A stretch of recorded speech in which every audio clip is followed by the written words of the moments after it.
Ralph Nader drops by to talk about how Trump wrecked America. Check it out. Leave your comments, ding the bell, share it with your friends, and subscribe to our channel. Welcome back. Thom Hartmann here with you, and I am so happy to have on the line with me for the hour the consumer advocate, lawyer, the guy who kicked off the consumer protection movement back in the 1960s, unsafe at any speed, the guy who was cited by Lewis Powell in the Powell Memo in 1971 as, along with Rachel Carson, one of the two people who was going to destroy the American free enterprise system. Right, and thus justified 50 years now of right-wing neo-fascism. The guy who kicked who was cited by Lewis Powell in this, Ralph Nader. His latest book, his next to the latest book, Wrecking America: How Trump's Lawbreaking and Lies Betray All. His latest book is the Nader Family Cookbook, and it's something that I'm looking forward to getting a copy of. I have one on order. He's the founder of numerous organizations, including the Center for the Study of Responsive Law and public interest research groups, which have now spread to states all over the country. And he has a radio show, the Ralph Nader Radio Hour, and a podcast, which I subscribe to. And it's weekly. It's really worth listening to. Nader.org is the website. His Twitter handle is @RalphNader. Ralph Nader, welcome back to the program. It's been too long since you've been on, my friend. Thank you so much for joining us today. Well, it's delightful. Thank you for joining with us and speaking with your listeners all over the country. Ralph, I really appreciated your writing the foreword for my new book, The Hidden History of Monopolies, how big business destroyed the American dream. And I want to dig into that. But before we get to that, and I'm also curious about your cookbook, but I want to start out with Donald Trump. We have this crisis in America.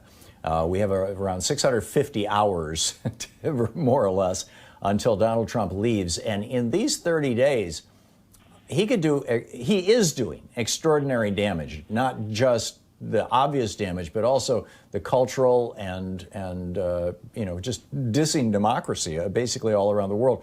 I'm wondering what your thoughts are on the end of the Trump presidency here.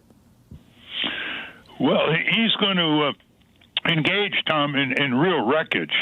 He knows that he has to leave on January 20th, but until then, he's president of the United States. And so he is rapidly pouring out leases to companies, minerals, offshore in Alaska, elsewhere, timber, lithium mines, etc. He's speeding up that.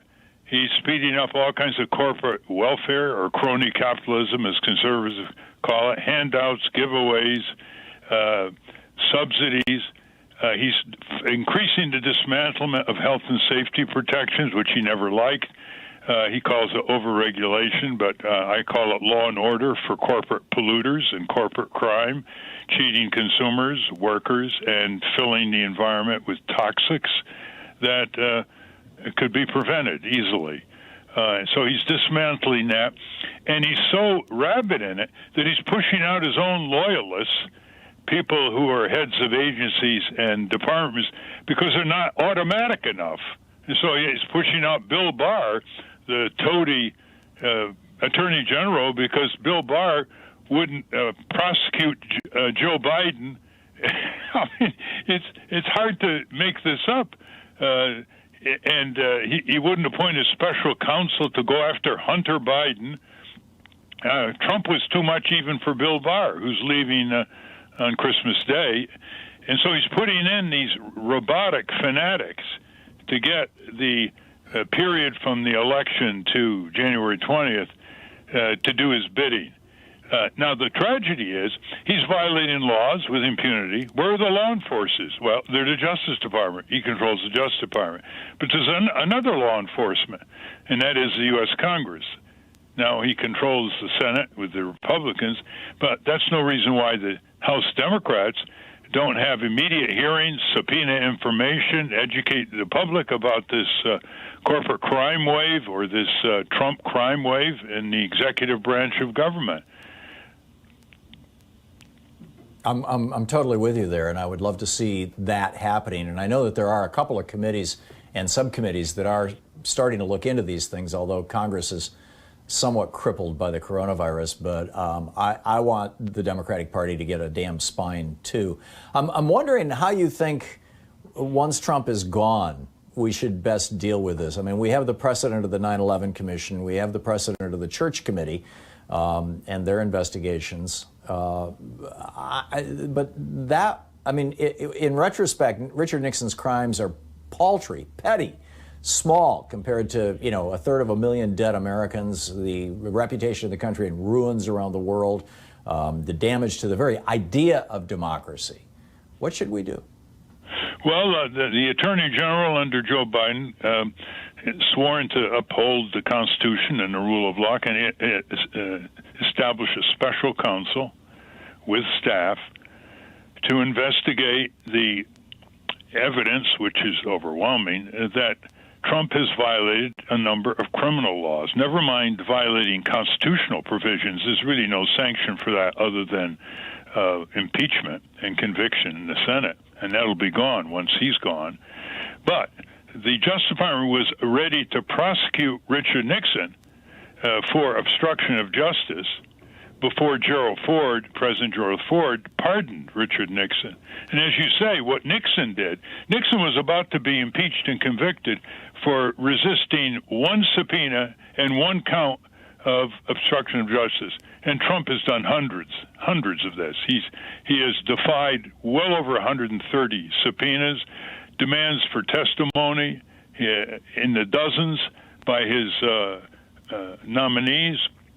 He's done all kinds of maneuvers, violating the Anti-Deficiency Act by appropriating money from one purpose to another that was not approved by Congress. That's seizing the power of the purse. That's pretty serious seizure of constitutional authority, according to our founding fathers.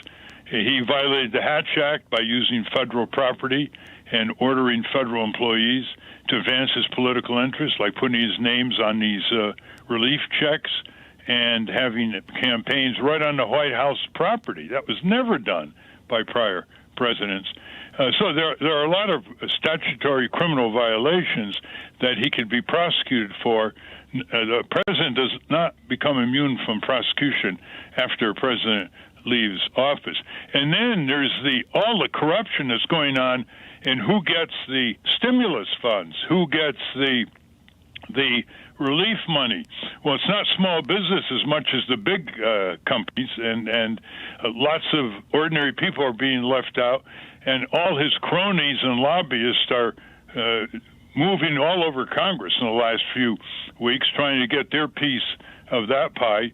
Even the domestic Israeli lobby got $500 million from the COVID relief act, $500 million bucks. This is a country that is a military, economic, and technological superpower, Israel. They have universal health insurance. They have better retirement benefits than we are. What are we doing with some members of Congress putting a $500 million goodies to the Israeli government? So, you know, that doesn't pass the smell test. And other corruption domestically, with corporations getting a piece of this relief stimulus bill and then giving their executives bonuses. They're giving their executives bonuses while they're taking relief money. So all that could be part of the special counsel attached to the Justice Department.